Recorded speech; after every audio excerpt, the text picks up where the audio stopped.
मेरी स्टोरी मेरे देवर जी के साथ। मैं एक विवाहित महिला हूँ। मैं अपनी शादी से बिल्कुल भी खुश नहीं हूँ। ऐसा इसलिए क्योंकि मेरे पति मुझ पर कभी भी ध्यान नहीं देते हैं। वह अपनी छोटी सी दुनिया में मग्न रहते हैं। मैं उनका साथ पाने के लिए हर दिन भीख मांगती रहती हूँ। शायद इसका एक कारण यह भी है कि हमारी अरेंज मैरिज हुई थी, इसलिए उसे मुझसे कभी भी लगाव नहीं हुआ। हालांकि मुझे भी इस शादी में कोई ख़ास दिलचस्पी नहीं थी, लेकिन मैं इसके बाद भी राज़ी हो गई। ऐसा इसलिए क्योंकि मेरे माता पिता इस रिश्ते से बहुत खुश थे। यही एक वजह भी है कि हम कभी भी एक दूसरे के प्रति आकर्षित नहीं हुए। हम केवल नाम के विवाहित जोड़े हैं जो दूसरे लोगों की तरह एक ही घर और छत के नीचे रहते हैं। हम कभी कभार ही संबंध करते हैं। ऐसा इसलिए क्योंकि वह एकदम उबाऊ आदमी है।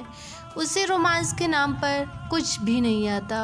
हम आज तक कभी भी एक साथ बाहर नहीं गए। सच कहूँ तो उसका मंदबुद्धि व्यक्तित्व मुझे हर दिन उससे घृणा करने के लिए मजबूर करता है। वह केवल अपने काम में डूबा रहता है। उसका काम ऐसा है जिसकी वजह से उसे ऑफिस जाने की ज़रूरत भी नहीं पड़ती, इसलिए वह घर पर ही आराम करता रहता है। यही एक वजह भी है कि उसे दिन के हर मिनट अपने कमरे में देखकर मुझे बहुत ज़्यादा निराशा होती है।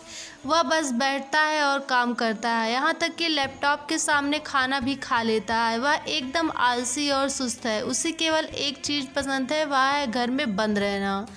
ऐसा नहीं है कि हमने इस बारे में बात करने की कोशिश नहीं की, लेकिन इसका कोई फ़ायदा नहीं हुआ। मैंने उसे इतने हिंट दिए कि हमें साथ में डेट पर जाना चाहिए, लेकिन उसका रवैया ज्यों का त्यों है। मेरी निगाहें मेरे पति को नहीं बल्कि कमरे से बाहर मेरे देवर को ढूंढती रहती हैं। दरअसल मेरे देवर बेहद हैंडसम, यंग और फिट हैं। उसका व्यक्तित्व तो अपने बड़े भाई के बिल्कुल विपरीत है। मुझे कभी कभी आश्चर्य भी होता है कि इन दोनों भाइयों के बीच इतना गहरा अंतर कैसे हो सकता है। मेरा देवर बहुत अच्छा है, महत्वाकांक्षी, आत्मविश्वासी और बहुत ही सामाजिक है। वह बाहर जाना पसंद करता है। वह अक्सर अपने दोस्तों के साथ घूमने का प्लान बनाता है। यही नहीं, वह जब भी काम पर जाता है तो इतना अट्रैक्टिव लगता है कि मैं खुद को उसकी तरफ आकर्षित होने से रोक नहीं पाती हूँ। हालांकि मैं मानती हूँ कि ये सब बहुत गलत है, लेकिन जब आपके पास एक ऐसा पति होता है जो आप पर बिल्कुल ध्यान नहीं देता, तो आपका ध्यान किसी दूसरे व्यक्ति पर जाना लाजमी है। मुझे अपने देवर से प्यार हो गया है।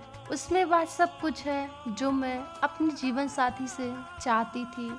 हमारे व्यक्तित्व पूरी तरह से मेल खाते हैं। वह मेरे साथ हंसता है, मजाक करता है और यहाँ तक कि मेरे पति को मुझे यात्रा पर ले जाने के बारे में भी बोलता रहता है। लेकिन इसके बाद भी उस पर इन बातों का कोई असर नहीं होता। यह सब चल ही रहा था कि करवा चौथ नज़दीक आ गया। ऐसे में मुझे अच्छे से पता था कि मेरे मन में किस आदमी के लिए भावनाएं हैं। वह मेरा पति तो बिल्कुल नहीं था। ऐसे में मैंने उसके लिए करवा चौथ का व्रत भी नहीं किया। मैंने पूरे दिन उपवास रखा और जब उपवास तोड़ने का समय आया तो मैंने झूठ बोला कि गलती से मेरी आंख में कुछ चला गया। इस दौरान मैंने अपने पति के चेहरे की ओर देखने से परहेज किया। मैंने चतुराई से पहले अपने देवर की तरफ देखा, फिर चांद को देखने के बाद मैंने अपना व्रत खोल लिया। हालांकि किसी को भी इस बात का एहसास नहीं हुआ कि मैंने किसके लिए करवा चौथ का व्रत रखा। मेरा मानना है कि यह महसूस करने की दिशा में पहला कदम था कि मेरे देवर के लिए मेरी भावनाएं क्या हैं।